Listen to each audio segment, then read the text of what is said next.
બાપ માટે લખાયું છે ઓછું.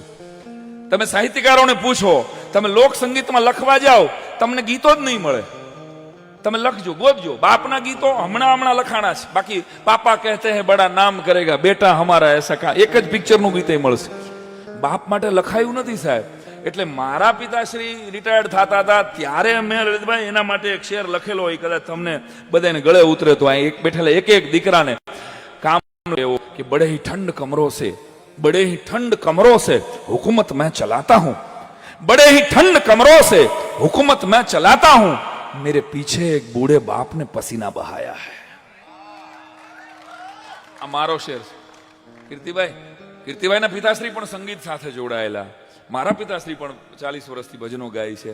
તો કાંઈક વારસામાં અમને મળ્યું. પણ બાપ એટલે એશા દાદા વાળાનું એક નાનકડું વછાંદસ છે કીર્તિભાઈ, કે પપ્પાને સમજવામાં બહુ ઉતાવળ ન કરવી, કારણ કે પપ્પા બહુ ઝડપથી સમજાતા નથી.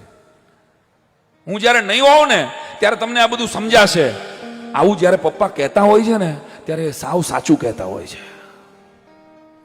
હું જ્યારે નહીં હોઉં ત્યારે તમને આ બધું સમજાશે. આવું જ્યારે પપ્પા કહેતા હોય છે ત્યારે એ સાવ સાચું કહેતા હોય છે.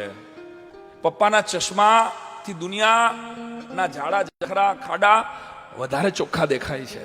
પપ્પાની સાયકલ ઉપર બેસો ત્યારે દુનિયા જે લાગે છે એવી દુનિયા તમારી 40 લાખની ગાડીમાં પણ નથી લાગતી. રૂમાલ આપ, પાણી આપ, ચશ્મા ક્યાં છે, મારો ફોન નથી મળતો, મને છાપું દે. આવો દેકારો કરનારો, રોજ સવારમાં આવો દેકારા કરનારા માણસનો અવાજ એ ઠેઠ ધુમાડો થઈ જાય ને ત્યારે એના સંતાનોના કાન પહોંચે છે. એશા સાંભળજો, પાણી આપ, મોબાઈલ નથી મળતો, છાપું આપ, મારો રૂમાલ નથી મળતો. આવો દેકારો કરનારા માણસનો અવાજ એ છેક ધુમાડો થઈ જાય ને ત્યારે એ અવાજ એના સંતાનોના કાને પહોંચે છે. એટલે લોનના હપ્તામાં ખર્ચાયેલા, થોડા વહેંચાયેલા પપ્પાને આઈ લવ યુ કે આઈ નીડ યુ, મારે તમારી જરૂર છે પપ્પા, હું તમને પ્રેમ કરું છું, આવું ન કીધું હોય ને તો આજે જ ઘરે જઈને કહી દેજો. કવિતાનો છેલ્લો બંધ. કારણ કે પ્રેમ થયેલા પપ્પા આળસુ થઈ જતા હોય છે. જીતુભાઈ સાંભળજો છેલ્લો. પ્રેમ થયેલા પપ્પા આળસુ થઈ જતા હોય છે. સંતાનો એને પગે લાગે ને ત્યારે ફ્રેમમાંથી હાથ બહાર કાઢી અને આશીર્વાદ દેવાની તસ્તી નથી લેતા. સાહેબ એ બાપ જ હોય જે સીઝનનું પેલું ફ્રૂટ ઘરમાં લઈ આવે અને કોઈના થેન્ક યુ ની પણ અપેક્ષા ન રાખે. એ બાપ જ હોય કે મારે તો હાલશે જૂના ચપ્પલ, મારા દીકરાને 2000 ના શૂઝ મારે લઈ દેવા પડે કારણ કે મારો દીકરો કોલેજમાં છે.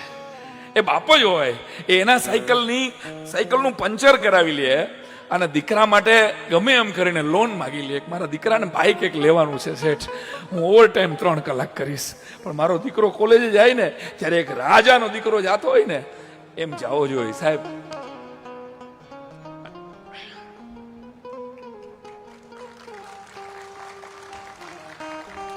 હાર્દિકભાઈ મને ખાસ કીધેલું કે સાઈરામ તમે હસાવો તો છો જ પણ માતા પિતાની એકાદ વાત કરજો એટલે માફ કરજો. આ કારણ કે બરાબર ખબર છે, અહીં બેઠેલા એક વ્યક્તિને પૂછો કે અમારા બાપુજી બધા એક સપનું છે એવું હોય કે મારા દીકરાનું નામ થાય.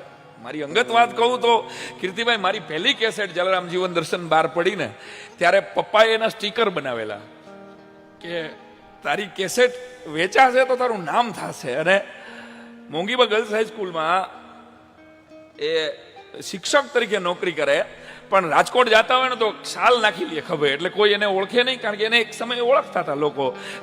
મારા દીકરાનું નામ થાય એટલે બસમાં એ જલારામ જીવન દર્શનની સ્ટીકર લગાડે કે કોક મારા દીકરાની કેસેટ લે, 5 કેસેટ પોતાની પાસે રાખે. કોઈ દુકાનવાળો લોક સાહિત્યની કેસેટ વગાડતો હોય ને એને જઈને એમ કહે કે આ એક નવો કલાકાર છે, હું કંપનીનો માણસ છું, પૈસા નથી જોતા પણ આની કેસેટ વગાડજો. આ બાપના મહેનત હોય ને ત્યારે આટલી તાલીઓ મળતી હોય છે સાહેબ, એના આશીર્વાદ. બાકી અમને કોઈ ડ્રાઈવરમાં ન રાખે, ક્લીનરમાં ન રાખે, મા બાપના આશીર્વાદ ન હોત ને તો આવું હું માનું છું. આજે પણ મને 7મો વિદેશ પ્રવાસ મારો દારે સલામમાં હતો અને એક ભાઈ મારી બાજુમાં બેઠેલા, મને કે શું કરો છો? મેં કીધું પ્રોગ્રામો કરું છું, ડાયરો કરું છું. મને કે એમ નહીં કરો છો હું? એ આને ધંધો જ નહોતા ગણતા. આવા અકલમઠા છે કેટલાક માર્કેટમાં, એ હજી આને માર્કેટ જ નથી ગણતા. એમ નહીં કરો છો હું?